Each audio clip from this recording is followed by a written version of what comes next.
Awesome. So I'll just give a quick intro, and then Lauren will be kind of moderating the call with Michael and aka Mike Tech. So I asked Michael. I've known Michael for over 3 years, and he has his unique style that I think we can all learn from. We're all different, and I just think he stands out. And for whoever, this is going to be a little bit of a rated R. The way Mike has his unique style, it's kind of like a club fusion with weddings. But just to set the tone for the call, for anyone who doesn't know Mike, take a look at his website. This guy it's just super professional. And so it's a mix of professionalism with his own style. That's why I think there's a lot to learn from him. So don't let his words, this guy there's so much to learn from him. So without further ado, I'll mute myself and let Michael and Lauren kind of start the chat. Feel free to chime in, everyone. We're all in good company, and let's have a great time tonight. Awesome. So first, I think we kind of want to hear a little bit about you, Michael, and you can talk about kind of your brand and how you've done all of that, because one thing I can say about you is that your branding is incredible. Like when people hire you, they know exactly what they're getting. Thank you. I appreciate it. Basically, my name is Mike Bowman. I go by the name of DJ MIKETECH. I am based out of Charleston, South Carolina, here in the South and on the East Coast. So it's kind of a combination of the two. I grew up in the church. My mom was an evangelist in a Pentecostal holiness church in the 80s. So I kind of got my musical experience from there. I just fell in love with radio, and I was a dancer at first, and I used to love to dance, and some of my crew are on the Zoom call with us. So we started out in the clubs dancing, and then that turned into me going to school for it. I went to Alabama State first, got out of Alabama State, went back to a local community college here, got my 2-year degree, and then I went to the Art Institute of Charleston and ended up getting my 4-year degree in radio, television, and film. From there, I was working in radio from 2001. I had my first start in radio right out of high school. And then in 2007, I started working as an intern for some of the radio stations here in Charleston. Up until 2015, I was in radio. So I had that radio background behind me. And so I wanted to become a DJ because I love the music, and I was a nightclub DJ at first. No weddings, no corporate events. I cut my teeth in a country club all the way back in 2009 to like my first real residency here in Charleston, South Carolina. And then I had people starting to ask me to do weddings from the club. And at first I didn't even want to do weddings. I just didn't think that was for me. Like that wasn't the right space because of how my club vibe is, my club energy is. I didn't think that weddings were like that. But eventually I started doing, 1 or 2 weddings, and that led to people wanting to do more weddings with me, and was able to understand that people want to party their ass off at weddings just as much as they do in the club, and that the bride today is not the bride from 1998. The bride today, who, let's take a medium age of 28, grew up in that Usher, Nelly, Missy Elliott, Yin Yang Twins era. They grew up in the clubs. They grew up going to the clubs. They grew up going to VIP. They grew up cutting lines and dancing. And so, and having a good time. So they, for the best, their biggest night of their life, they want the biggest party of their life. So I saw the market starting to change. And so I was like, okay, cool. Let me start doing these weddings. And from there, I started in 2015 doing weddings. And it's now 2021. And I have about 360 weddings underneath my belt over the last 4 years. So, that's kind of where we at right now. That's awesome. So clearly a lot of experience in different backgrounds. That's really cool. So I know that you have like a certain kind of, not playlist, but like certain songs that you like to play at every wedding, and then some songs that you might add into some more kick-ass weddings. So do you want to show us those? Yeah. Let me pull up my little screen here real quick, so everybody can see. Just let me know if everybody can see that. Let me go full screen. Can everybody see that now? Yeah, it looks great. All right, cool. Big shout out to Erin Elise, who actually helped me put this together. So big shout out to her. If I can get it to move, there we go. So let me slide this over. All right, so part of the slideshow, who is DJ MIKETECH? I just kind of gave a brief introduction of who I am. One of the quotes that I like to say, when it comes to weddings, people only talk about two things: the food and the DJ. That's the gospel. You know, every wedding I've been to, I've either been a part of or me and my team doing it, is either the food and the DJ as far as the guests are concerned. So when I talk to my brides and grooms, I like, hey, you know, as not only as a vendor to you, but as a regular, you know, person just like you, when I go to an event and it has music and food, those are the two things that I care about the most.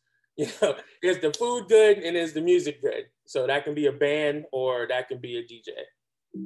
So let's move on. Real quick, one of the things that I like to do with my brides, or just in general, is understanding who I am as a person. Like I said in the introduction, I'm a guy who grew up around music, Motown, 90s, shag. I'm a dancer, like the rest of my crew. So Drop the Mic production DJs are wedding entertainers. So we go out there and dance with your grandma and shag and lap dances and be on the mic and things like that. So we understand who we are as a DJ crew. And then also what I talked about a minute ago is understanding your client, knowing who you're working for. And one of the cool things about us is being able to have a communication with our brides and grooms months before we even get to the wedding, you know, and just have real world conversations about the music they like, the style of music they like. And because our brand is, you know, pointed towards a more raucous entertainment style, people who see our brand knows exactly who we are and what we try to do. So understanding your client is really important. If I have a more reserved client, you're not going to get that drop the mic typical wedding because they're a reserved client. So that doesn't mean if I get a very conservative bride and groom that I'm gonna be out there lap dancing with their grandma. Like, it won't mix. So we don't do that. You know what I'm saying? So so it's really important that us as vendors, as entertainers, match the clientele that we're serving, you know. So I'm gonna go back real quick. One thing I like about Viable, Lauren, is being able to customize the sections. So I wanted to talk about this real quick before we get into the song selections. Two of the things that I like to do that are MIKETECH secrets is I remove the cocktail and the dinner section out. The reason why I do that, first of all, the bride, and they put cocktail songs, they're not even going to be there because they're taking pictures. So I just keep it conversational music, jazz, light piano music, things like that. The dinner section I leave out too, because we'll get to that in a few moments. Because I like to, you know, create a vibe and an atmosphere in the dinner section that's going to be inducive to what this webinar is about, which is getting everybody on the dance floor. So here you see some of the names that I use for my customized Bible sections. Brides must play, grooms must play, kickoff party bangers, bust a move and dance.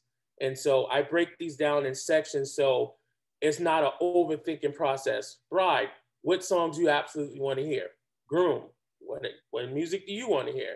What songs do you want to kick off the party with? And my job is to fill in the spots that they forget, you know, and make the experience more better.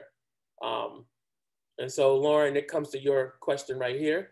Some of my favorites.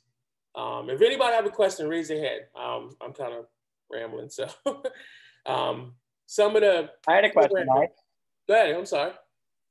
Yeah, 25 must plays like for a bride and for a groom seems like a ton to me. I feel like it's tough to incorporate must plays sometimes. What's your advice for that? So I give them more than what they can handle, because if I say 10 and I play 10, they're gonna end up putting the majority of the rest of their songs in the bust and move and dance. So 25 is a good, solid number for me. That's just me, that I like to do. And most of the time, they don't even go in up to 25. Some do, some don't. But when I was doing 10 and I look in the bust and move and dance section, they would have like 10 or 15 more songs that they put in the bust and move and dance section. And so because the bride and groom are my most important clients, I want to make sure that I get the songs that they absolutely want to hear first. But I also educate them and let them know, here, hit the heart section on these songs for the ones that you absolutely want to hear. I told Mike one day, one of my sales pitches to the brides and grooms that would kind of go with why I picked 25 songs, is I like to say, when you're stuck in traffic and the new Drake song come on, and Drake has like 10 songs every 3 months, you know, open up your phone, go in the app, put it in there, you know. So it just gives me a better, well-rounded feel of how they want the night to go. So I have a question. Yeah. What do you see in terms of, I think you're pretty also, this is unique the way that you set it up, because most of us have a section that says open dancing music or something like getting people to dance, or one section. What do you see the difference in the music styles between the sections? Like, would you see different styles going into the bust and move and other styles going into the kickoff, the dance, the party bangers? Like, how does it come out? Like, I know what you're thinking, but what's the results when you give this to the bride and groom? The results are exactly what the customized sections say. So kickoff party bangers, in my mind, I'm like hand walking the bride and groom mentally on the dance floor, you know. And not only for them, it's also for their guests too, when they see that and go, what songs do you think that's going to, in your mind, that's going to get people on the dance floor? Like, I know what I think is going to get people on the dance floor.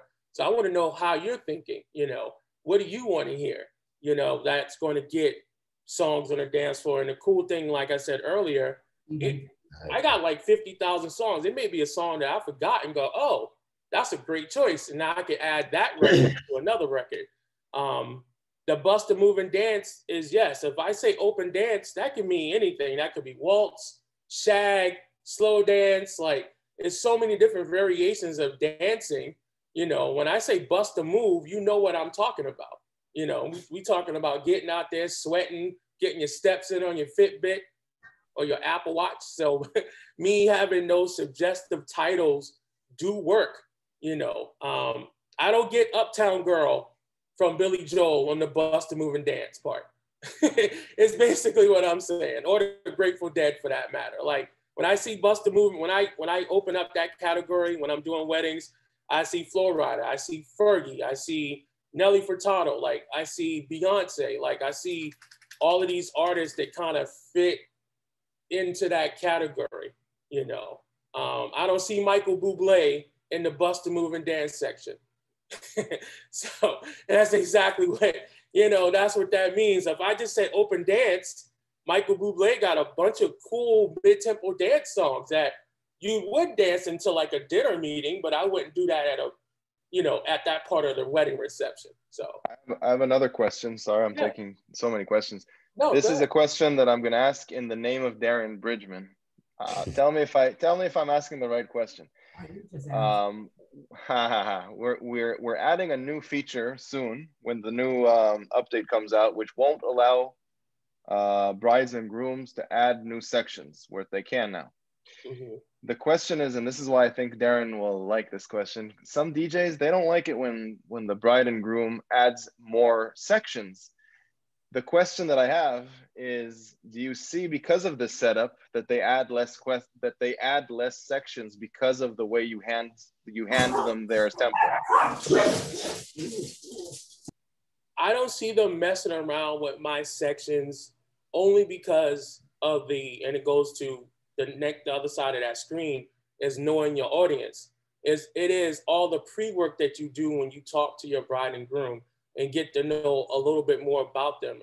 And so you have to ask those open-ended questions, because you have type A personality brides that want every single thing sectioned off, you know. And so in my interview process with the bride and groom, I'm asking those questions like, hey, what does your order of events look like in the wedding? You know, and so I kind of, again, it's kind of cheating, but not cheating. If I ask Lauren, who could potentially be a bride, like, hey, you know, what is the order of your reception looks like? And she's going to go, Mike, it's going to look like this, this, this, this, and this. Then I automatically know what to add and what not to add. So if she's just, well, I don't say basic, if she is the typical bride that goes, hey, Mike, you know, I just want to dance and have a good time, then I'm going to put in my customized sections the way they are, and people really don't mess with them. Now, is it like that every time? No. I've had my customized sections in there, and people have added little sections in there and that's more cultural weddings. I've done German weddings, Korean weddings, Middle Eastern weddings that have special ceremony or reception things that they want done. I did a Polynesian wedding a year and a half ago, and they had a money dance section that wasn't in the original customization of the Bible app. And I had to do my research and figure out what a money dance was in that culture, you know, so it does work. And so when you're dealing with specific brides and grooms of different backgrounds and different cultures, then them adding in sections, I think, does help the DJ understand how they want their order of events going. So it's both a blessing and can be an area to work on at the same time. So I do have a question real quick. So kind of go along the same thing with Michael, what Michael just said, but to touch on what you had over here in your section where you've got removed the cocktail and the dinner section. So on my template, I don't have a cocktail or a dinner section for kind of the same thing that you have. But like what Michael says, we do have clients that come behind us and add a cocktail, a dinner section, a pre-ceremony section, because we do ceremonies and stuff like that. So, I mean, so what do you do? What do you do if something like that arises? I go back to the bride and groom and ask how important all those songs in the pre-ceremony. And I just keep it a buck with them, as we say down here. And when I mean keep it buck, I mean, or I say keep it 100, I keep it as real can be. Nobody's paying attention to the pre-ceremony. That's just the gospel. Right. You know, same thing with the cocktail hour. Like all these songs that are playing in the cocktail hour, what is everybody doing? They're conversating, they're talking, they're getting drinks. The music is the last thing they're caring about in the cocktail section. So I let them know, like, hey, how important are these songs in the cocktail section? And ask them, are they important enough to move into a dinner section or remove them at all? And half the time, well, not even half the time with the brides, they don't even know no better. They just assume that's just the way it's supposed to go because they seen somebody else do it and they seen somebody else do it. So they're just kind of following what is conceived to be the traditional wedding order of events. Like, I gotta have 30 songs in the cocktail section. No, you don't, because bride, you're not even gonna be at the cocktail hour. 90% of the brides are at their photograph hour. So they, at least down here in Charleston, so they're not even gonna hear the songs that they picked. Right. So that's what I let them know. I'm like, hey, I can put these songs in it for you, but you're not going to hear them because you're not even going to be around to hear them. Half the time, like pre-ceremony or their cocktail over here in Texas, it's stuff that I will have that I don't have and I'll never use again. You know, absolutely. It's like a waste of friggin' space. So absolutely, to all the DJs that's listening, it is okay to tell your clients, yo, I don't think that's a good idea. I know that's a big no-no to some DJs, and the client is always right. But at the end of the day, we are creating the soundtrack for the biggest day of their life. And so sometimes it's like too much whipped cream on the ice cream. You know what I'm saying? Like, it's good with a little bit on top.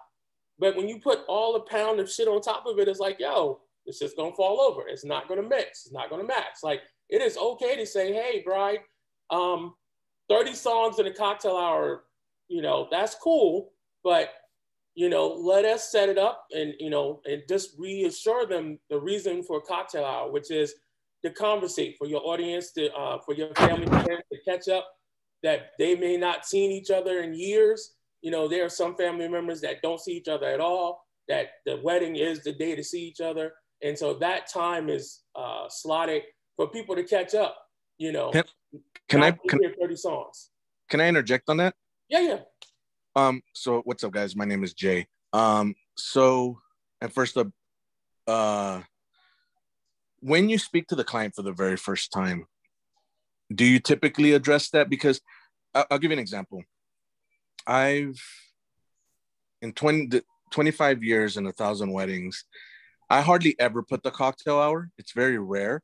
Mm-hmm. But when in my questions, my cocktail hour, if I even add it, or my dinner, if it's even in there, one of my questions that I put on there is, would you like to select your music, or would you like to leave it up to the DJ to select this for you? On top of that, when I typically speak to my clients, my first initial, before even closing the deal, I always give them a rundown of events, how they typically are for all the events that I've done, because I always explain to my clients, hey, if you select all-in-one events, we're the company that helps coordinate your evening for you. Now, so I typically tell them, like, if you have a ceremony, we do 2 songs for processional, 1 song for recessional. After that, you go take a photo, and we can do a cocktail hour. Now, during that cocktail hour, you don't really have to concern yourself about selecting the music. I like to play something light to allow your family and guests to be able to speak to each other during that time. So that way they can do exactly what you mentioned. They can say hello, they can do all that. So I give them a heads up. That's one of the least concerns you have to worry about. And then we do grand entrance, first dance, dinner, speeches, cake. And then we do parent dances, father, daughter, mother, son. And from there, depending on the type of family that they are, so if they're Middle Eastern, if they're Latino, I do bring up, sometimes we might be able to throw in as an option a dollar dance or a money dance, right? And then we do some light dancing. So I always tell them, in dinner, it's the same thing. I tell them, dinner, if you have music you'd like to select for dinner, that's okay. But typically I like to play piano ballads that are top 40s that are very recognizable. So this way your family and friends can say, oh man, I know that song, but they're enjoying their meal without feeling the necessity to have to get up, probably dance, because you might select something that might be moving and they might want to just get on the dance floor, especially with Latino families, but that's what I'm saying. So, cause I walked into this a little late, but I saw it said removed cocktail selection. And then as I'm listening to it, I'm like, well, it's true. Those songs shouldn't be something that the bride and groom should be so concerned or stressed over. Absolutely. It's not something that they have to be like, hey, you know what songs? And I do get brides and grooms. I got a bride who literally took advantage in a good way. She timed out everything on that app. The time they do the hair, the time the groom has to do stuff, because it allowed the groom to look at it and kind of know without having to bother her what time to do stuff. And that's why she said she did it, so that he could just look at it and not bother her. But at the end of the day, the music selection was strong. The one that I have for the 11th They have 217 songs selected. It's a Latino and African American wedding. Yeah, that's why I put the limits on them songs, because it's just like, Yeah. I agree with 90% of what you said. Like everything you said was spot on, except for the dinner part. We'll definitely get in that in a second. But you're absolutely right. And so that came from trial and error, like you said, especially having 250 plus songs in a wedding, going back to what David was saying on Orion Entertainment about having song caps. Like I want to give them not too little, but not over amount. Because as a DJ, even though the Vibe app is absolutely great, and one of the things the Vibe app has taught me, and me and DJ 45 that's listening, along with my crew, Pierre and KT, is that it really made you reorganize your external library and songs, you know, because when I first got the Vibe app, kind of what you were saying, it monitored every song that I had, and I had like 30 versions of one song, you know, and I had to go back and go like, okay, I need to do some library cleanup, because Bible don't know that I got 17 versions of 24 karat, you know what I'm saying? So, but yes, I totally agree with all of that. And like I said before, it goes to what I was talking about on the right side of the screen.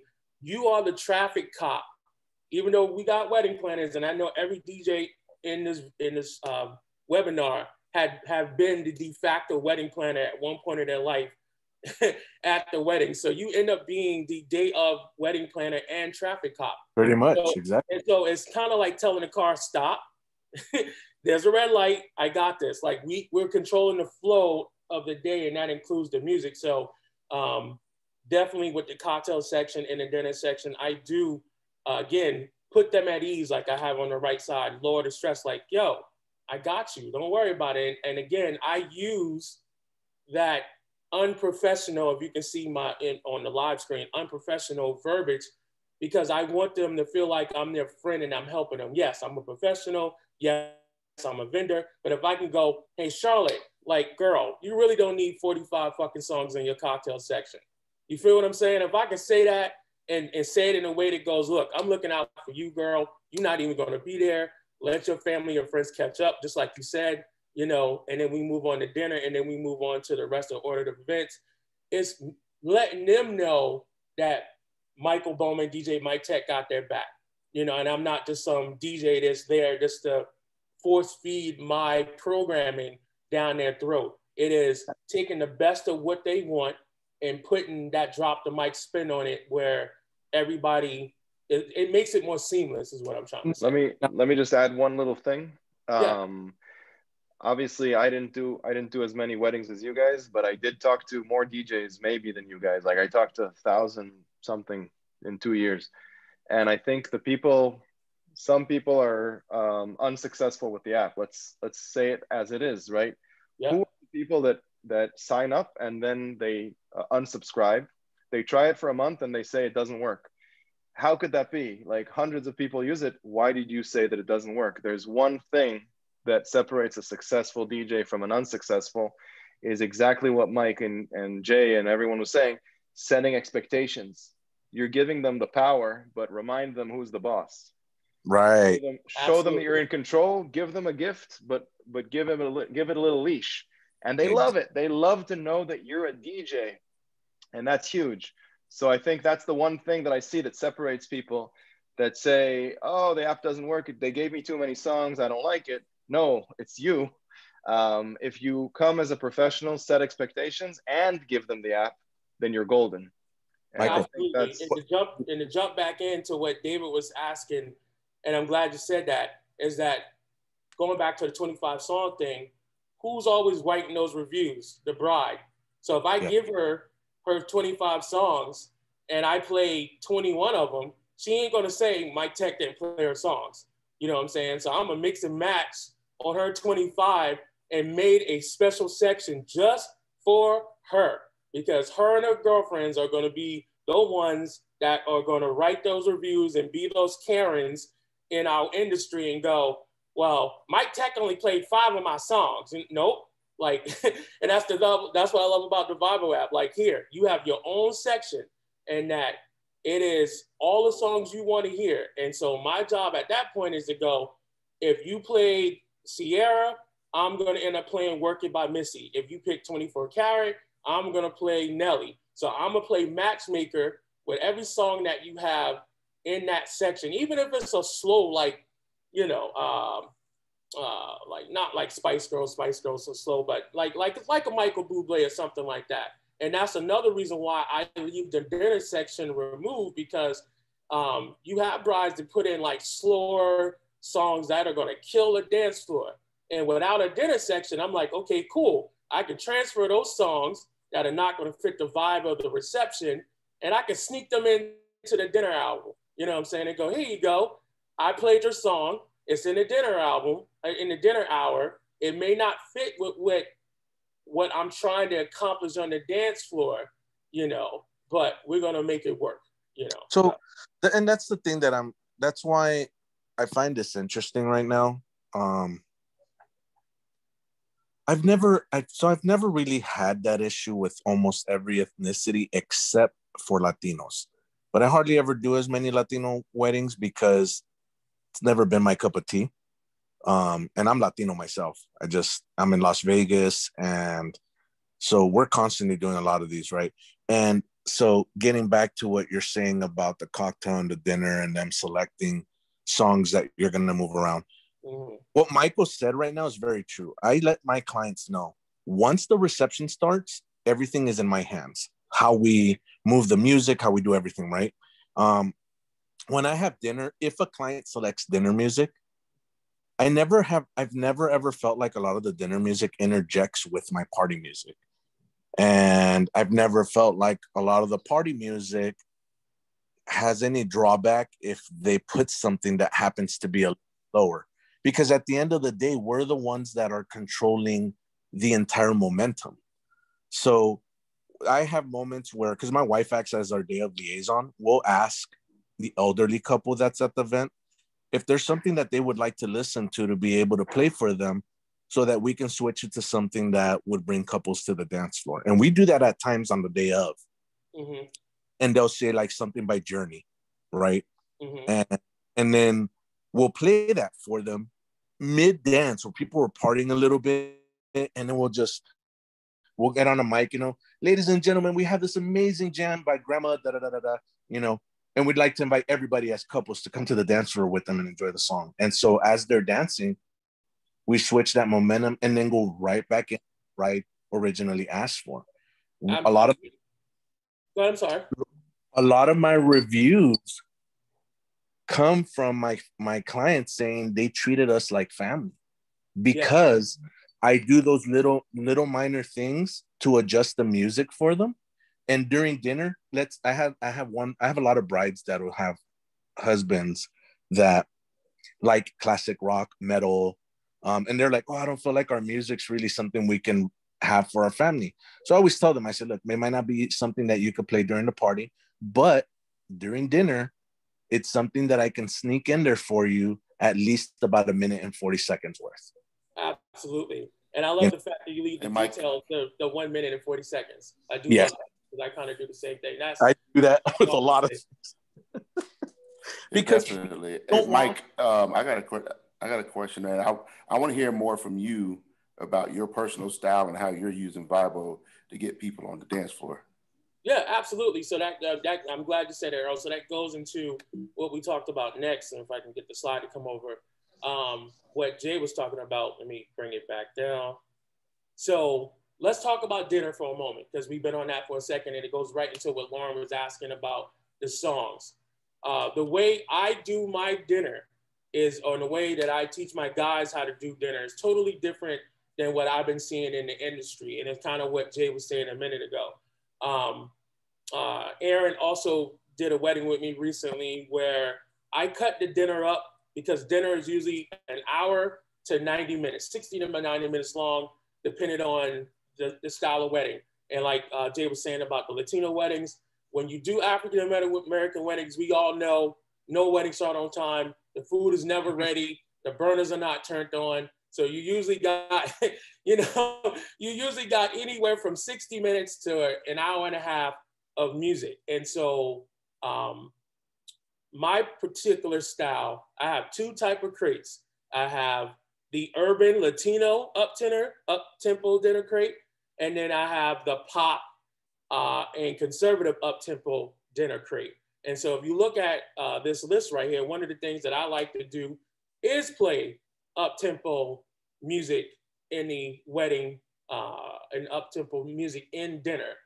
Two reasons why I do that. Number one, it sets the tone for the party, because I see a lot of DJs, and again, to each their own, I see a lot of DJs that play a lot of Frank Sinatra, a lot of big band, a lot of Count Basie, you know, and then all of a sudden you throw on Get Low by Flo Rida and everybody's supposed to be expected to run to the dance floor. It just doesn't work like that. You know, it's just like when you flirting with a girl, you got to ease in that. Like, you got to ease in that. You just can't just cold drop and kiss a girl. You got to hold her hand. You got to go, hey, you look pretty. Like, there's lead up to it that you have to follow that a lot of DJs don't do.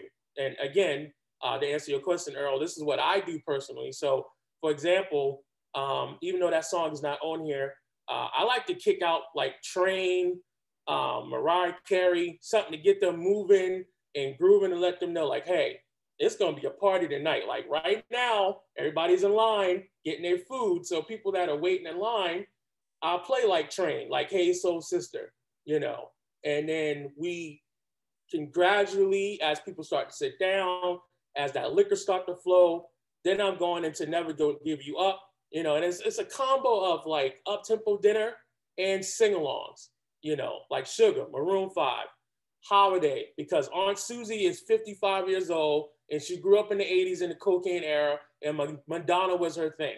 You feel what I'm saying?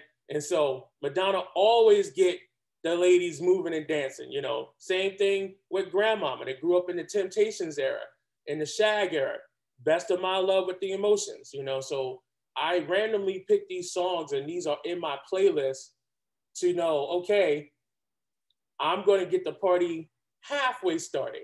And that's the one thing that me and you see differently, Jay. Like, I want them up dancing at dinner because it's an icebreaker for me, you know, and I'm already on the microphone too. You know, I'm like, ladies and gentlemen, we eating, but that doesn't mean we can't have a good time. This is a celebration. So again, you're entertaining your clients to know, like, look, this is not a fucking funeral. This is a fucking wedding. You know what I'm saying? Like, nothing's going to stop you from eating your pot roast and jumping up and going to dance. That's exactly what I want.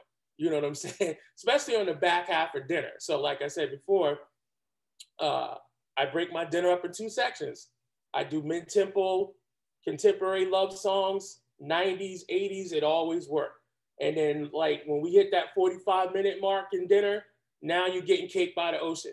Now you're getting Sugar. Now you're getting Holiday by Madonna. Now you're getting Best of My Love. Now you're getting Blurred Lines. These songs are not dance floor fillers, but those people that came to dance are going to start dancing.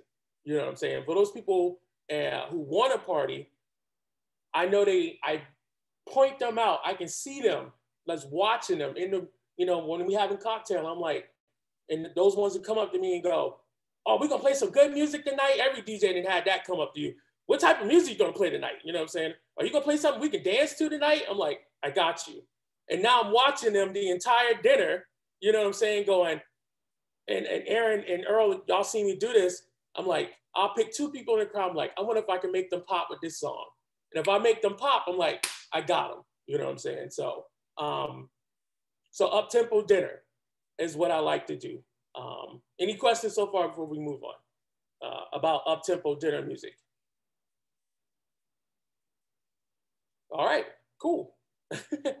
So again, that's what makes us at Drop the Mic different, is playing very danceable up-tempo dinner music. We want you to dance in the back half of dinner.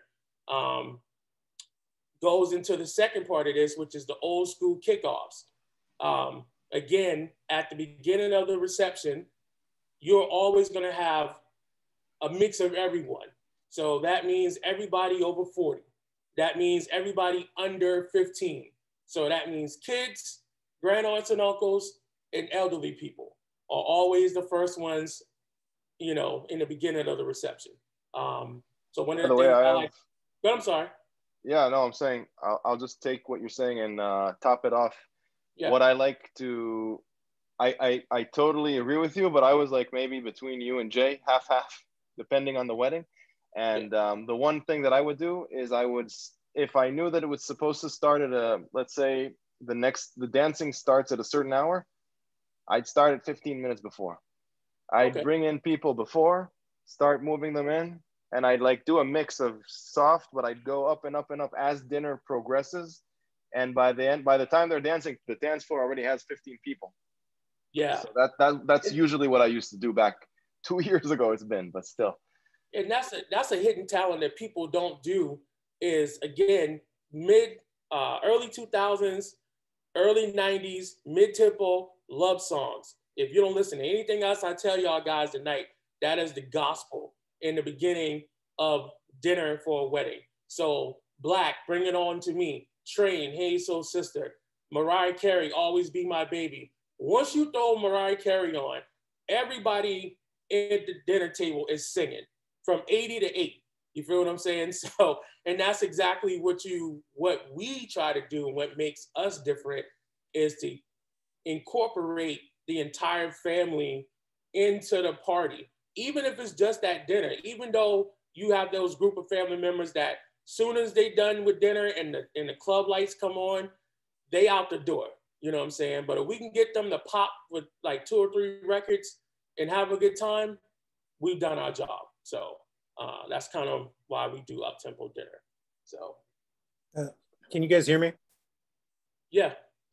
I have a question. I know you guys have heard of crate hackers. Yes. Does Vibo offer any of that kind of info, like any of those kinds of playlists? Mike, you want to answer that question? We have, well, we're a little bit different. We have, I think, around 300 playlists that are categorized. And the one thing that I think is interesting is just the limitless of importing anything. Because you can build your own anything using Spotify. So you can look for trends, you can look for ethnicities, you can import, you can just share things. Anything can become a playlist. And then once you import that into an event, you can locate it or recommend it to a client or learn from it. So I think they have something really cool going on, but ours is better.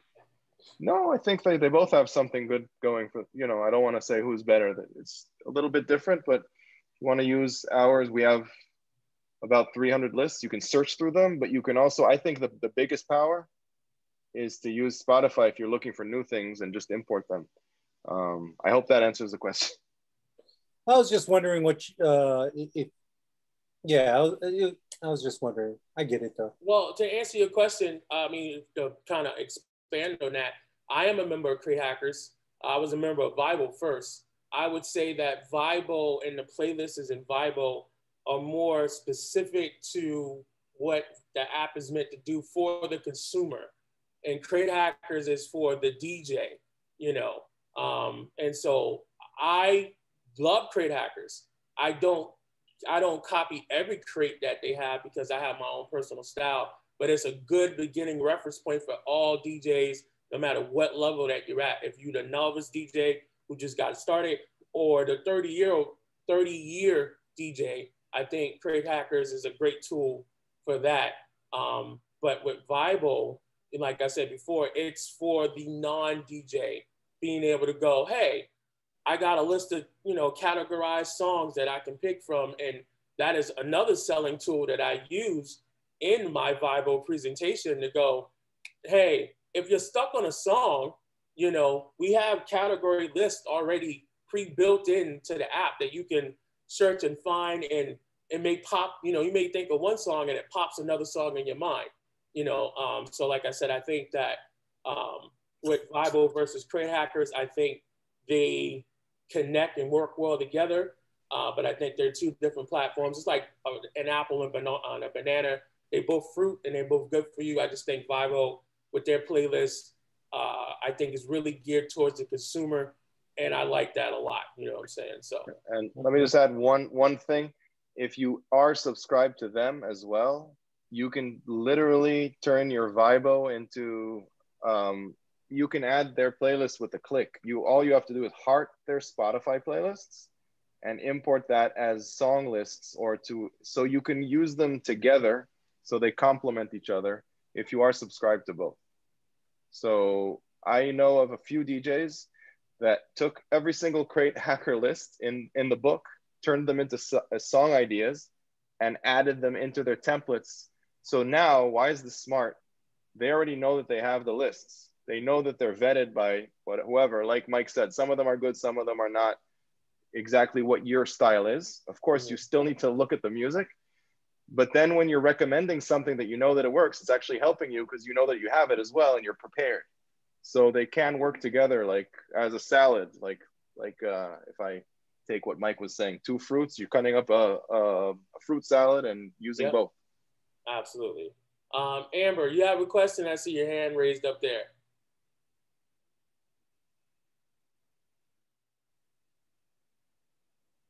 Amber.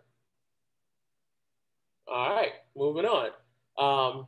So up-tempo dinner leads into what I like to call old school kickoffs or party starter kickoffs, like I had in my Bible crate.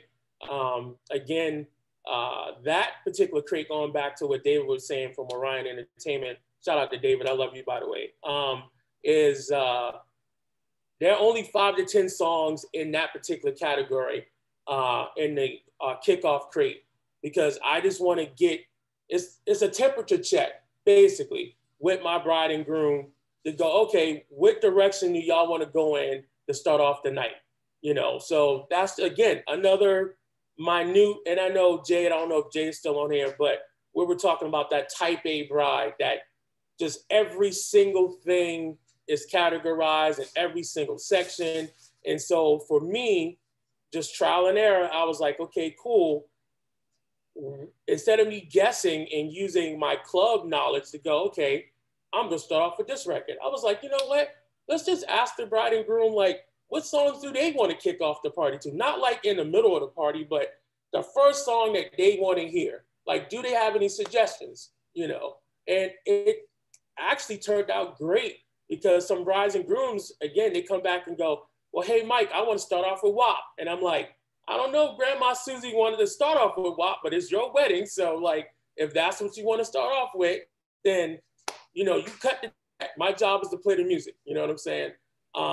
But it's another conversation that we get to have between me and the bride and groom and go, okay, how many of your aunts and uncles and people over 50 is going to be there?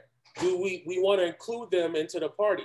Because we know, and like Jay was saying, with Latino weddings and African-American weddings, actually all weddings, the older people are the first ones to go. So we try to get them incorporated in the beginning, in that first 30 to 45 minutes, to go, you know, we want you guys to have a good time too.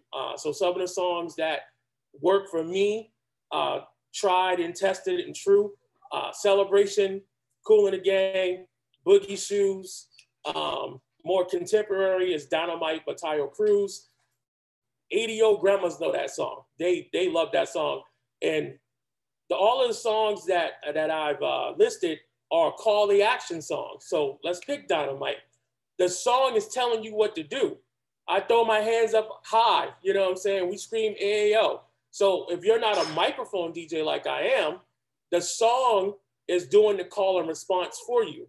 And for those who don't know what call and response is, it's a style of club DJing, like Fat Man Scoop, DJ Cool on the East Coast, where me, the DJ, is going to tell the audience to do something, and then the audience does it back for me. And so a song like Dynamite, Tayo Cruz is basically doing the job for me, you know. Same thing with September. It's a classic. Everybody knows that. I mean, it goes well-rounded in every genre, every section of the country. Push It is, in my version, Get Low by Flo Rida for the 80s. Women over 35, 40, when they hear Push It, they come running. And then I throw in a classic, Signed, Sealed, and Delivered. Now, I know a lot of my weddings, have that song somewhere either in the ceremony, or sometimes it's the introduction song. Sometimes that song is in the dinner hour. But I play it again. Like, I break the rules, because Signed, Sealed, and Delivered is a classic, and it fits in that mold of everybody that's over 40 years old. We want to incorporate them and have a good time. Any questions on the Old School Kickoff list? We had a question in the chat, and it's not really about Old School Kickoffs, but you did talk a little bit about how you break dinner up into beginning and kind of end of dinner. And Tim asked what vibe is at the beginning of dinner, like sing-alongs or? Yeah, so like I said before, that's a great question. One of my favorite ones, two songs that I use a lot. Angel by Shaggy, because it's that, rock along, sing along, and then Train, Soul Sister, because when he goes, hey, and everybody, no matter what part of the line you're in, they always sing that part, and then it goes into the song and people are singing along and having a good time. And I love Train, because Train makes that, if Bruno Mars was a group, Train would be it. Because Train has those classic songs that you can sing along to, that are very family friendly. It's not going to offend nobody. And it just has that nice, almost island type of vibe to it. Same thing with Maroon 5, you know what I'm saying? Those Love Somebody, which is another great song. Again, using that romance that you grew up with and applying that into your dinner music, So that's just me taking some of my favorite love songs that I like to kiss up on girls with and go, here, I'm gonna put this in the beginning of dinner.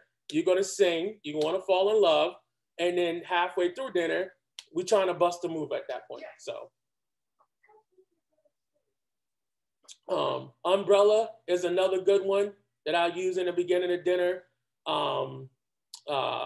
Black with NSYNC, Bring It On To Me. I mean, that song, it hits every single time, especially if our typical bride is 28, 25 to 35 years old. They know that record. And so they're going to sing that record. As a matter of fact, one of the last ones I did, she didn't know that I was putting it in the dinner music, and I put it in. And again, the intro, that first 10 seconds of that song, she looks at me and points and like, yes, like, that's it. Like, that's what I want to hear. What song are you talking about? Bring It On To Me by Black.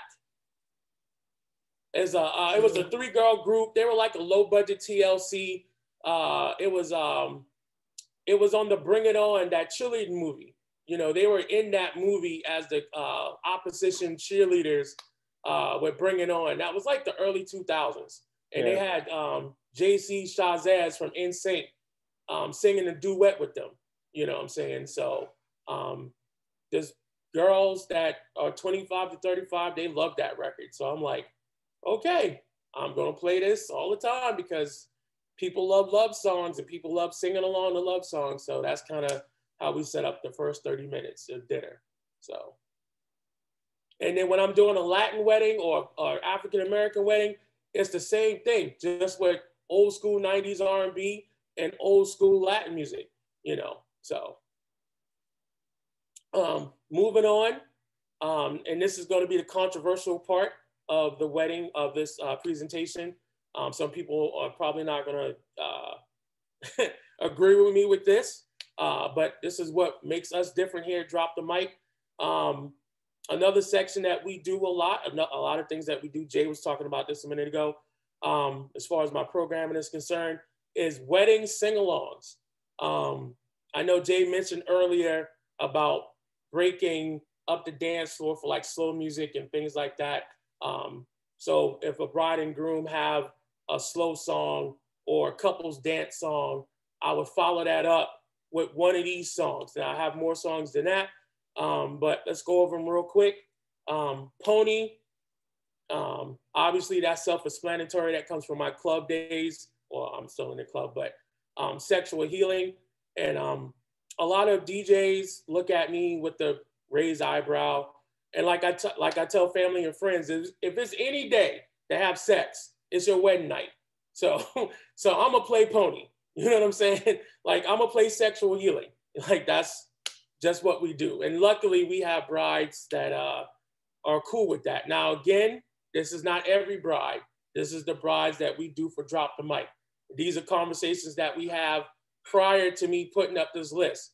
So I'm not being negligent and just throwing in sexual healing, like hoping that they're gonna like it. It is us having a conversation about the type of music they like, what type of vibe that we bring, and the type of style that Drop the Mic does. Another song that I love that works well is I Want It That Way with the Backstreet Boys. So I have this little thing that I like to do. I'll say, can I have the bride and groom to the middle of the dance floor? This is my dedication song to you guys. So again, it's another call to action to get the family and friends around. I get them to hold hands like a big circle, put their arms around each other. And then again, it's the intro of the song. The first 10 seconds, everybody knows what that song is. And I do it in the club. These are the same songs that I play in the nightclub, every single one of these songs. And so I Want It That Way. Everybody's drunk, everybody's singing. It's giving people a little break when they sweating and they're dancing, being able to, you know, dance with their family and friends and have a good time. Same thing with Umbrella. Another song that I take from dinner. If I don't get it in the dinner section, I will put Umbrella or Rihanna. The non-rap version, by the way, I do like the non-rap version of Umbrella a little better because it's more a little sing-along, because people don't know the Jay-Z part, you know what I'm saying? So I just kind of cut that part out. Another song that I like to use is Good Life by Kanye and T-Pain. Again, mid-2000s, people who are 25 to 35, they know that record. It's a club record. It's a drinking record. It's a sing-along record. Again, when you hear that first 15 seconds of that song, you know what it is. It's Put Your Hands Up in the Sky. Again, it's another call to action song. And family and friends, they love that. Now, here's where we get a little controversial right now. R. Kelly. I know everybody has their opinions on R. Kelly. To each their own. But for me and my DJs, we play R. Kelly. A lot of R. Kelly. Again, it's a conversation that we have with the bride and groom beforehand. So it's not like I'm throwing this on and hoping they don't get mad. You know, I go, hey, how you feel about R. Kelly? If they say, hey, I'm not messing with R. Kelly, then obviously that song is not on the list. If they don't care, then we playing that song. Remix to Ignition is still, up to this very moment, the biggest club song that you can play at midnight in any club in America. It is still gonna rock. It is the same way at weddings. This is not gonna be played right after reception starts at 9 o'clock. I'm not playing that at 9. This is like 10:30 going on at 11 o'clock. So Remix to Ignition is another a good breaker record that people sing along to. They throwing their beers up in the air, shots, they drinking. They're having a good time with that record. And again, if we start, and like I tell my clients, and it's not even really them, it's their family members that run up to me. And so my suggestion to the DJs, like I told y'all earlier, do not be afraid to correct and adjust your clients. So when a client comes up to me, like they have by R. Kelly, like, how can you play this record? And I'll go, ma'am, I apologize. Here's my business card. This was screened by the bride and groom. If we start cherry picking artists that we can and cannot play, I'm not going to play 90% of the records that you want to hear, because every artist got a pass and every artist do dirt that you don't know about. So if we start cherry picking and can't separate the song from the artist, that's your prerogative. But again, here's my card. You can hire me and we'll make sure we'll play things that are adjustable to you. So that's kind of my rebuttal to anybody that runs up to me and asks about R. Kelly. Now, when I'm in the club, I go, it's my club. I'll play what the fuck I want. So my reactions differ from the club to the weddings. But in the weddings, you know, again, you have to educate your clients. It's not your day. If my bride and groom say it's cool, I'm gonna play that record. I apologize if that offends you.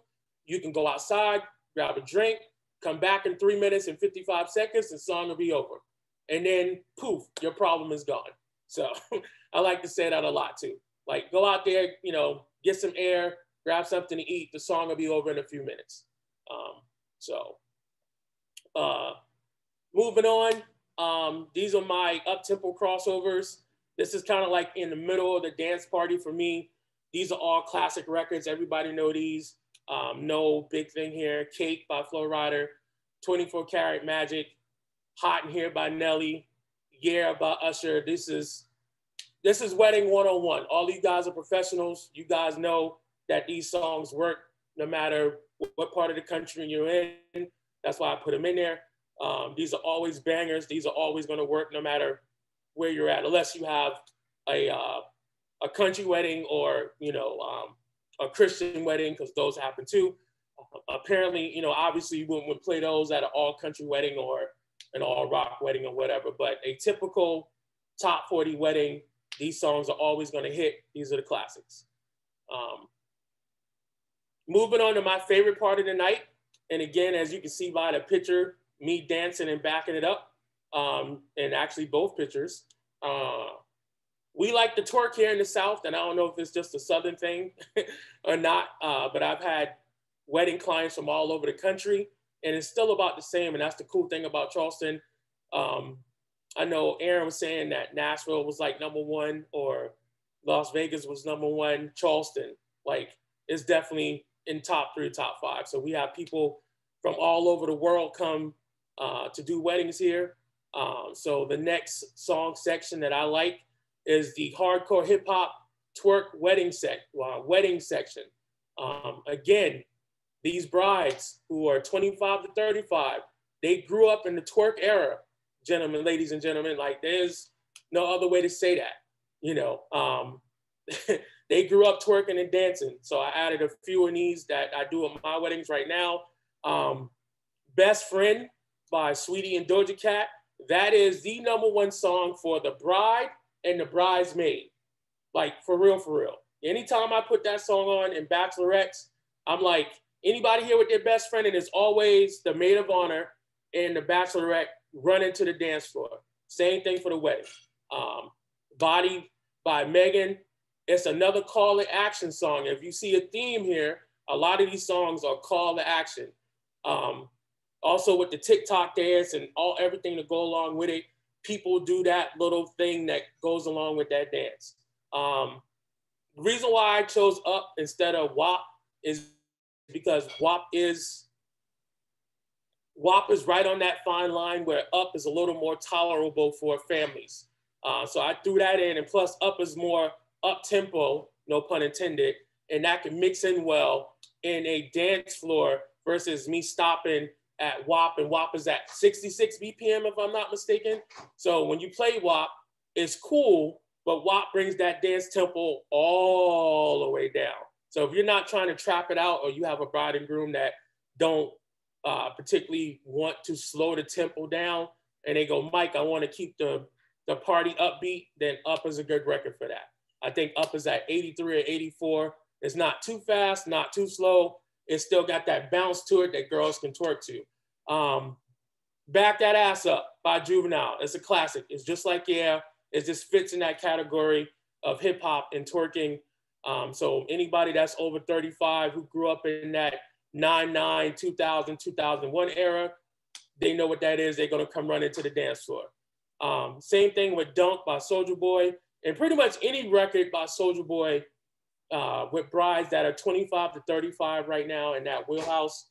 Soulja Boy has like 5 or 6 records that you can play and it pops on the dance floor. I just picked Dunk because it fits in this category of twerking at the wedding. And then A Ladies by Travis Porter and Tyga. Just like in the club, when that first 10 seconds of the song come on, everybody knows what time it is. Everybody's running to the dance floor. Same thing in the weddings. When you have a wedding group that wants to dance and party and sweat and have a good time, that record is the record to play. And so I added that in there. So any questions so far?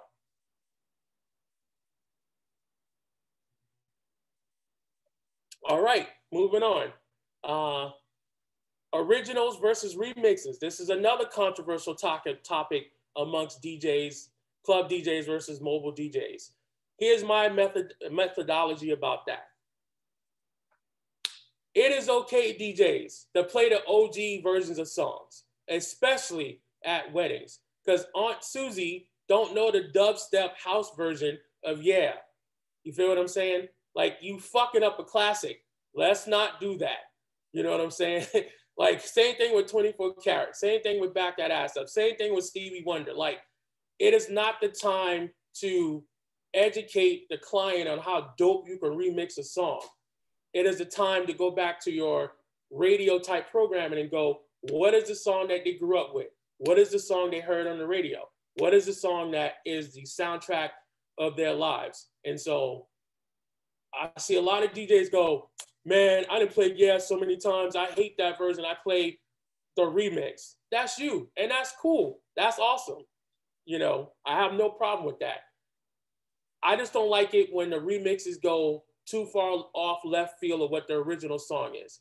When I do pick remixes, I pick remixes that enhance the original version of the song and not completely change the texture of the song, if that makes any sense. So that means, so we'll use Yeah as an example. If I play Yeah and in the first 30 seconds of the song, I go into a dubstep remix, I'm not doing that. You know what I'm saying? If I have a Yeah record that has a hand clap in it and it jumps right into the hook first and then goes into the verse, I'm gonna play that record because everybody likes to sing the verse. I mean, the hook of the song. And then we'll jump into the verse of the song and then we move on. September is a good example. I have a remix of September by DJ DeVille from the Club Killers. And it starts off with the Bahia, with the hand clapping. And so when people hear that, they go right to the hook of the song and everybody's excited. Versus, you know, it kind of builds into that. The part of Do You Remember? Like, goes right from the hook to the verse. I love remixes like that because it gets the crowd to get you to sing along first and then go into the meat of the song and then you move on from there. Any questions about that? Any comments, concerns? Yeah, if I can make a comment. Yeah, do your thing. You know, it kills me sometimes when I watch DJs, play their intro or their edits, and even if they're not too remixed, they, you know, the trueness of the track still exists, but like the beginning of the track is the most important to me. Like when you play Hot in Here, I mean, when you hear that yes, people exactly. just rush the dance floor. When you take that away, then you're just losing more potential, you know? Absolutely. Yeah. I agree with you 100%, my man. That's why when we talked about Train, when we talked about A-Ladies, when we, you know, talk about Get Low, September, like, I mean, there are records that when you hear that first 10 seconds, you automatically know what it is. And that's why I was going with the originals versus remixes. A lot of DJs, they get caught up into what they want. And we have to understand that as DJs, I like to say this a lot, you got to be Chick-fil-A about that shit. You got to be Publix about that shit. It's just still customer service at the end of the day. You feel what I'm saying? It's not you training your crowd. It's you giving over, as my boy DJ 45 says, you want to exceed expectation. And how you do that is you play records that are familiar to them, you know, and like you were saying before, it's not like a nightclub where you have different section of musical people listening for different things, where the wedding is more of a straight line, poignant reason why we're here, which is celebrating the love of two people, you know? And so we want to make sure that the music fits into what our brides and grooms hire us to do. And at the same time, making sure that their family and friends are not excluded musically, because like I said before, and there's nothing against EDM and dubstep remixes. They do have a place. I do play those when my clients ask for those remixes. Again, it goes back to the conversation of knowing your client, knowing who they are, having a conversation with them, asking those open-ended questions like, what do you like? Do you like remixes? Do you like the OG version? You know, and so again, when you ask them what they want, we want to deliver on expectation, you know. But like I said, at the end of the day, like, you shouldn't be playing the dubstep version of Yeah. You should let the record play. Like you said, when that intro, da-da, that, let it play, let it rock, let the record do what it was meant to do, you know, so. And Mike, I got a question about that. Yeah. Because I do know you play a lot of clubs and then also do a lot of weddings. So, and I like the fact that you're talking about the originals versus remixes, or actually originals with DJ intros on them. And I totally agree with everything you're saying, and exactly what he was saying also. I think it was Andrew, I think his name was, about how you introduce a song is really important. My question is how do you set your crates up so that you are playing the right songs that you should play at the weddings versus playing those songs like in a club? All right, that's a great question, Earl. So again, a little MIKETECH cheat sheet here. And Aaron saw me do this a couple of weeks ago. I created crates from Vibo, and then I put the Busted Move dance crate in between my top 40 bangers and my hip hop party bangers. You know, that's number one.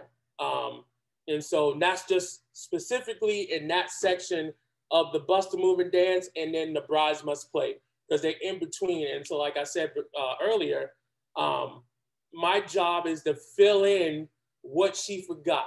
So again, if she said, I want to hear, I like the way you move. All right, cool. And I'm going to throw in, you know, Fergie, you know, Fergalicious, you know, so things like that in that same tempo. So my crates are set up, the club crates are my regular formation.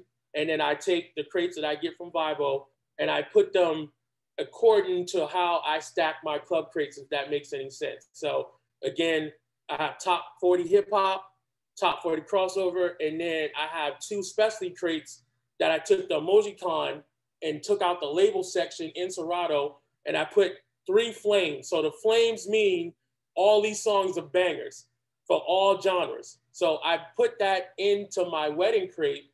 And so when I'm integrating my Vibo with my Serato crates, those flames show up. So I know if there's a flame on it, it's a banger. And so now I'm putting the flames from my club crates with the flames from my wedding crates. And that's how we seamlessly mix that nightclub vibe with that wedding vibe. Appreciate that, man. That's a good tip. And so labeling, and so for all the DJs that's listening, it's another cheat sheet. Labeling your Serato crates is absolutely important. I know some DJs do it, some DJs don't. It is fucking tedious. I know that. And so like Cake by the Ocean, like Cake by Flo Rida. So in the label, I'll have a wedding cake, and then I have top 40 crossover dance. Like I label it exactly what all the categories that song would fit in. You know, so Cake by Flo Rida, it's a top 40 song. It's a 105, I believe, off the top of my head. It's also a wedding song. So you will see the top, I'll put a flame in it because it's a hot song. I'll put a wedding cake in it because it's a wedding song. And then I'll label it wedding, top 40, crossover. So all that labeling helps me find these songs a lot better when we are in the mix of DJing while we're at the wedding. So it's less having to stare at your screen and more being like, okay, this goes with this goes with that, this goes with the other. So when those 25 wedding songs that she picked, in my mind, I'm like, okay, these group of songs go with these songs. These group of songs go with these group of songs. And I know they're bangers because I got these little categorizations already in my Serato to let me know what songs are hot, what songs are not, and then we go from there. So that was a great question. A lot of people forget about that, and that stacking your crates are so important in the wedding space because I have wedding DJs that don't do nightclubs. I have nightclub DJs that don't do weddings. And I'm like, we part of the same family, bro. When the lights go down and the liquors start drinking, it's the same fucking thing. You know what I'm saying? It's the exact same thing. You are performing in front of a group of people trying to set a mood or an experience on the dance floor. There's no difference between mobile DJs and nightclub DJs, you know, to me. So the way we DJ at Drop the Mic is we bring that nightclub element into the club with the horns, with the sirens, with me on the microphone. And of course, we're not overdoing it. You know what I'm saying? I hate one of those guys that get on the mic and don't shut the fuck up. kind of like when Andrew was saying, when the intro of the song hit, I'm not talking on the fucking mic. I'm letting the song talk for itself. If I see the crowd starting to down out a little bit, I'm on the mic. Ladies and gentlemen, put your hands up if we feeling great for the bride and groom. You know, again, incorporating your audience into the party, you know. So that was a great question, Earl. Thank you for that, sir. All right. Moving on. Any questions from anybody? Open book. I got a question for you. Yeah. I think I know the answer, but I'm gonna ask it anyway. So you get a bride that says, yo, we're gonna have a good time, and I don't care what type of music you play or like what style, either it's edited or unedited. So what's your take on that? I'm gonna play the the unedited version. Like, to me, cuss words are subjective. I can say, hey, Andrew, you're a dick. You're not a dick, Andrew. But then I can say, hey, dick, it's just on the way you mean it. That shit it always bothered me. And so in the weddings, I literally get on the mic, and Pierre and Javon and KT, all of my guys that listen, and Aaron, y'all all know this. Earl, you know this. I'll get on the mic and go, ladies and gentlemen, this is now the adult section of the hour.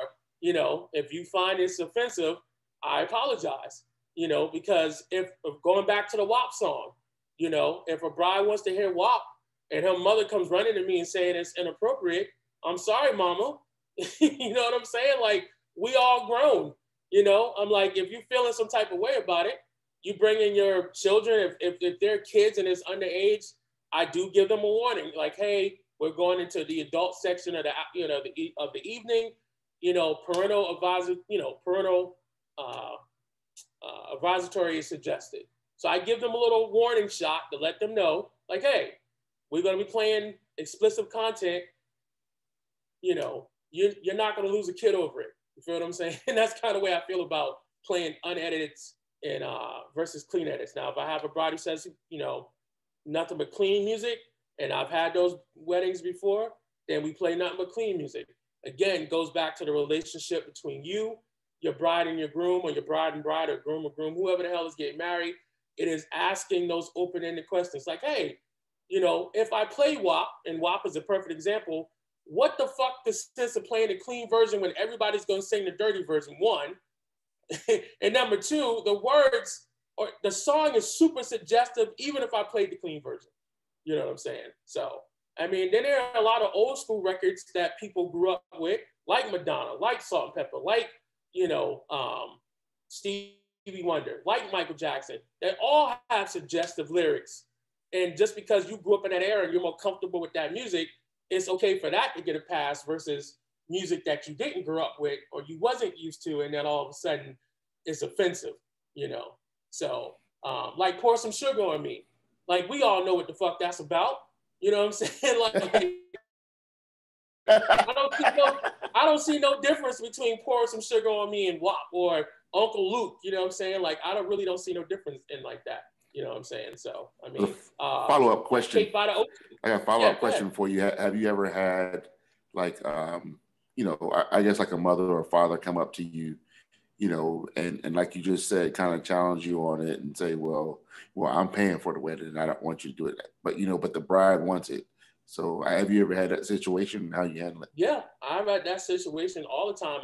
I had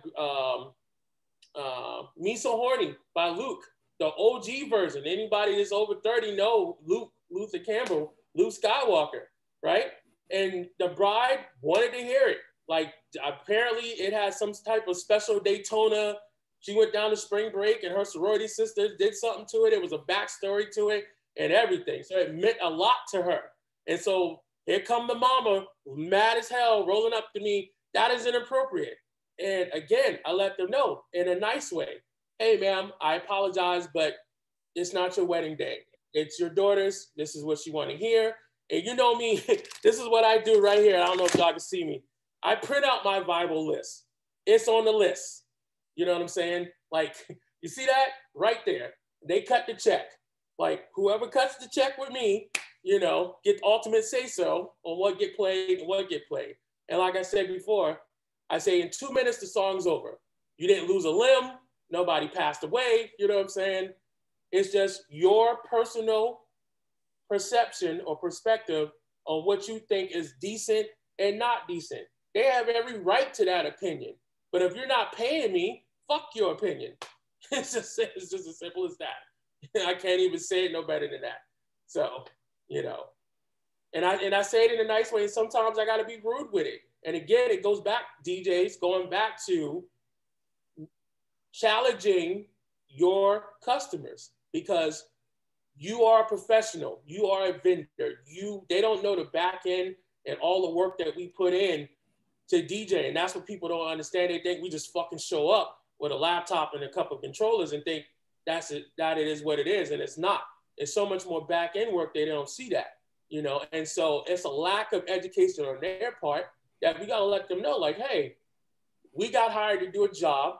If the job contains explicit lyrics, that is my job to play that style of music. If you hire me to play that style of music, or you tell me, hey, Mike, I don't care if you play clean or dirty version. That's just a green pass to say I'm gonna play dirty version, you know? So that's just kind of my thing on that. So, and again, another great question. Any more questions? Yep. I got one for you, Mike. And I want to thank you for doing that Great Hackers session you did, I don't know, probably a few weeks ago. But my question is, so I'll have a couple that'll say they don't really have any suggestions they had, just play your standard wedding favorites, whatever. So what questions do you ask just to really try to see or try to understand, like, okay, what music do they really want to hear? What questions do you ask if they just give you kind of like that blank question? Word, that's a great question, my man. I appreciate that. So in the Drop the Mic credo on our website, the credo says, we like professionals that like to have buck wild and have a good time. And so I play off of our credo. So again, I'm unorthodox, and I'm not saying everybody do this. I go, what song did you guys meet on? Did y'all meet in the club? Did y'all meet in the library? Like, tell me the backstory on how you guys met. Tell me when in 2007, when you were in high school, what was you dropping it hot to? You know, again, tell me how you grew up in the music that you love. Did you like the twerk? Maybe you don't like the twerk. Maybe you like the two-step. Maybe you can't twerk. I literally had a bride say, I love twerk music, Mike, but I don't know how to twerk, so I don't think I should play twerk music. I'm like, hell no. All you gotta do is spread your legs open to 2 and motherfucking 10, a clock on the dial, and shake your ass. I literally had a bride ask me that, my man, and that was the response I gave to her, because it's your wedding day. Like, it should be, if any party should be the best party of your fucking life, it should be the night that you get married. We all agree on that? Like, for real, for real. Like, nobody's gonna talk at 65 years old when you celebrating your 50th wedding anniversary about how boring the fucking DJ was. You feel what I'm saying? Like, you're gonna remember those moments. So ask open-ended questions. Ask questions that get them to give a conversation, like the 2 Live Crew song. The chick said that her and her sorority went down to Daytona Beach, and that was a song playing. They either was pulling down pants of like guys on the beach to see who had underwear on. That was the story. Like, they was playing Me So Horny, and they was running down Daytona Beach, and they were pulling down the trousers of guys, cute guys on the beach, to see if they had underwear on, just to get a pop. I'm like, okay, cool. I know where you at with it now. You like Luke. If you like Luke, you like 69 Boys. You like 69 Boys, you like 95 South, like all in that era of music. And sure enough, I played Me So Horny, and then I played Tootsie Roll, and then I played Hump with it, back to back to back. She was losing her goddamn mind. She come running up to me, are you taking me back to my college days? You know, shit like that. And that was a white bride, by the way, too. It wasn't even like an ethnic thing. You feel what I'm saying? So, yeah. So to recap, ask open-ended questions. Ask the songs that her and her fiance dance to. Don't be afraid to ask the songs that you twerk to. Like, did you go to the club? You know, what clubs did you go to? All of these open-ended questions gives you, the DJ, all the tools to need to set the party off the way it needs to be set off. So. Okay. Yeah, no, because I mean, like, I have this couple, I mean, I haven't like I just booked them, whatever, and that's how their response was. But I'm afraid that, you know, I'm sure they didn't, I don't know if they really went to the club per se, but I'm not really sure how much of they're like dancers as much. So I guess I'll find that out. But that's why I kind of asked that question in the first place. But you also remember another thing too is that, remember I said back in the dinner section, I'm picking out 2 or 3 people that are not the bride and groom, and I want to see if I can pop them because they look like they're the ones that are going to set the party off. In every wedding, there are 2 or 3 people that actually just come to get free liquor and shake their ass. Find out who those people are, and then it's almost playing like a mind game. How can I get them to pop? But for the bride and groom, and this is something I also tell my brides and grooms, which one of your bridesmaids is the craziest? Or there go Tiffany. Well, what songs Tiffany like? Add Tiffany to the app. Tell Tiffany to put the songs in. If Tiffany is the twerker in your crew and you're not the twerker, put Tiffany in the app and let Tiffany add songs, because trust me, Tiffany's gonna go out there and twerk. And if Tiffany's twerking, Tiffany's bringing the bride out there to twerk because they best friends. You know, even though the bride don't know how to twerk, she's gonna try her damnedest to do her little 2-step while Tiffany is putting both feet up on the wall. You know what I'm saying? So so ask the bridesmaids. That's another cheat code. Ask the groomsmen. Hey, if you got a cool groom, and most grooms are like that. Most grooms are like all of us. They lay back, they chill, they trying to get to the, you know, to the end of the night. And by the way, these kids who get married now, these motherfuckers come to the club. And that's how I notice now, and this is how I drop the mic in the direction that we put it in. I'm in Charleston. Ask Aaron, ask Pierre, ask DJ 45. They go straight from the wedding reception to the club. I was trying to get laid. I wasn't trying to go to no fucking club. You know what I'm saying? So these kids now who get married, they fucking want to party. So I'll talk to the groom like, yo, what you and your boys rocked out to? Tell me about your single days before you met your love of your life. Like, talk to me about your player days. Like, what was you playing in your car? Like, what was you rocking out to? Because a lot of people forget to take care of the groom too, you know? And that's why I got grooms must plays in the 25 in there, because we don't want to forget about him, because normally he's the one that goes, oh, I don't like that guy. Your bride can be like, oh, you dope. And the groom like, he ain't playing no songs for me. You know what I'm saying? He's all worried about my bride. That's why we have the groom section in there.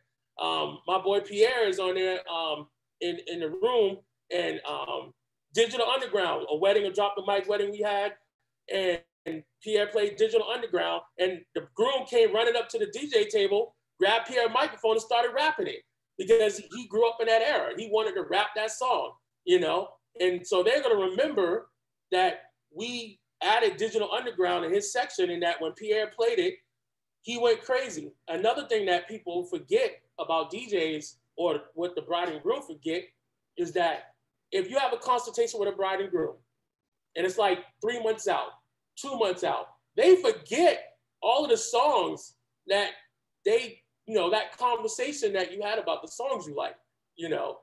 They forget, like, oh shit, I forgot we even talked about that. So when we play these records, they're like, oh shit, how do you know I like that song? Like, because we had a conversation about it. Like we talked about it, you know what I'm saying? And you forget, because on that wedding day, it's like I tell my brides and grooms, it is the longest fucking day of your life. For real, for real. So by the time you get to us, you know what I'm saying? You ready to fucking cut loose and get drunk. So you forget about all that planning that me and you did about the songs you like, the songs you didn't like, the songs you thought your mama gonna like, the songs you thought your bridesmaids gonna like. But we remember, because we have an app like Vibro that has the songs already listed, and all you gotta do as a DJ is make sure you playing the bangers, playing the songs that they grew up with, playing the songs that they want to hear, and shit is pretty simple. All right. Awesome, man. Thanks for that. And I thank you for that instruction of how to twerk. So thank you very much. Yeah. That's what we do over here, drop the mic. 10 and 2, 10 and 2. Yep, 10 and 2. 10 and 2. You driving. And we have one final question from Michael J. He has his hand up. Yes, I have a question. Mike, what's your take on like dancing with the crowd? Like, do you get out from behind the desk and dance with the crowd as well, or we absolutely do, Mike. I can stop you right there, brother, man. This is what separates Drop the Mic. Pierre's there, KT's there. We get out there and we act a fucking fool. I've given lap dances to groom mothers, straight up and down. Like, I put on a full Magic Mike show on people's mamas and grandmamas. We always do that. I mean, again, we're in the South, and again, that's not for every place. You know what I'm saying? But for us, that's what separates our brand from everybody else. Every line dance, we know every line dance, we know every shuffle. We get out there with the microphone and dance with them because, again, we family now. You feel what I'm saying? Like, you don't want to be that cold vendor. I said Chick-fil-A earlier. When I go to Chick-fil-A, for those in the South who know what Chick-fil-A is, they treat you like you family. Hey, how you doing? You have a good day. Here's your food. It's hot. It's that what DJ 45 like to say, you exceeding expectations. Now, I know some DJs don't dance with their crowd. To each their own. That's what makes us different.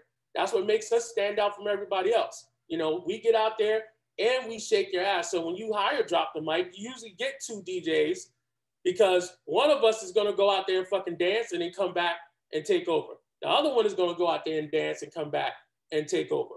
So yes, I encourage all DJs, even if you can't dance, if you go out there like, I want to dance with somebody, or this is how we do it, and get out there with the microphone and let's celebrate for the bride and grooms. That is going to mean so much more to the family than any review that you're going to get. You'll get people to come up to you at the end of the night. Yo, you did your thing. You killed it. Like, we want to hire you and things like that. So I definitely strongly encourage dancing and having a good time with your bride and groom. Not every DJ does it. We do it. So.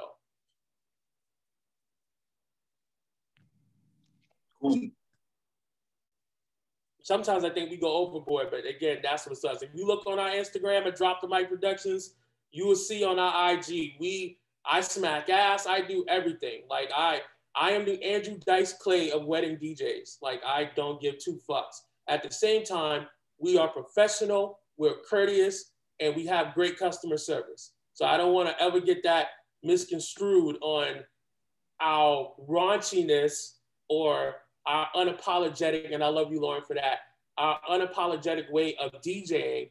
At the same time, we are humans just like our brides and grooms. And when you hire me or hire one of my guys to DJ your wedding, like, we family at this point. And so we're going to, and like our byline, we exist to celebrate with you, not just play fucking music.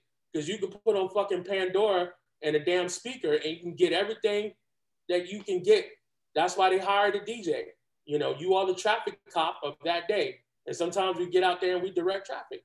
So that's what we do. Awesome. Thank you so much, Mike. That was a really great presentation. I'm glad you have this slide here for all of your information. So everybody make sure you write that down and add him on Instagram, Facebook, check out his website. Thank you guys for having me. That really means a lot to me. This is like my first ever leading, webinar. Like I said before, we are very unique. We are very brash, but we come from a good place. We just want to celebrate and have a good time with our clients. And that is basically the backbone of who we are. We don't DJ for us. We DJ to have a good time and have those lasting memories with the brides and grooms. So. Awesome. So I wanted to say thank you also. Thank you for every single one that joined. Thanks for being with us from the start. Mike, Earl, there's a lot of faces that have been with us from the beginning. Darren, I have to say everybody's name. By the way, thank you. Also, this guy, he's on his way to Texas. This is one of our programmers actually working while writing code. So thanks to him. Mike, thanks so much for this presentation. No problem. You killed it. I knew you'd do amazing, but it was 10 times better than I even imagined. I learned so much. Thank you. And everyone behind the scenes that helped with everything, Aaron. And anyway, Michael knows how to twerk. Yeah, Lauren for organizing it. Thank you Lauren, so much. For Lauren. And thanks for everyone that joined. Anything else anyone wants to ask? Yep. Mike or... When is the DJ Twerk school going to happen? I need to tell me out over here. That's the cue for me to stop Earl, the recording. Earl, that's at the DJ DJ Cafe. Mr. LeQ up there, DJ Pierre. We and KT, we all been in the same dance crew, and that's you give us a DJ little Twerk said at the backstory. cafe, Earl. Yeah, we for those who don't know, we all were like Magic Mike style. You got served dances way before we got into DJing, so that's kind of how we got that stigma of twerking and dancing. No, I'm talking to people in the you know, things like that. So I hear you, Showtime. You used to twerk too. So. I did no such thing. Lies. We got video, my dude. Thanks, Mike. Very appreciative. Very appreciated. Very informative. Word. Any other questions from anybody? Great presentation. Thank you. Thank you.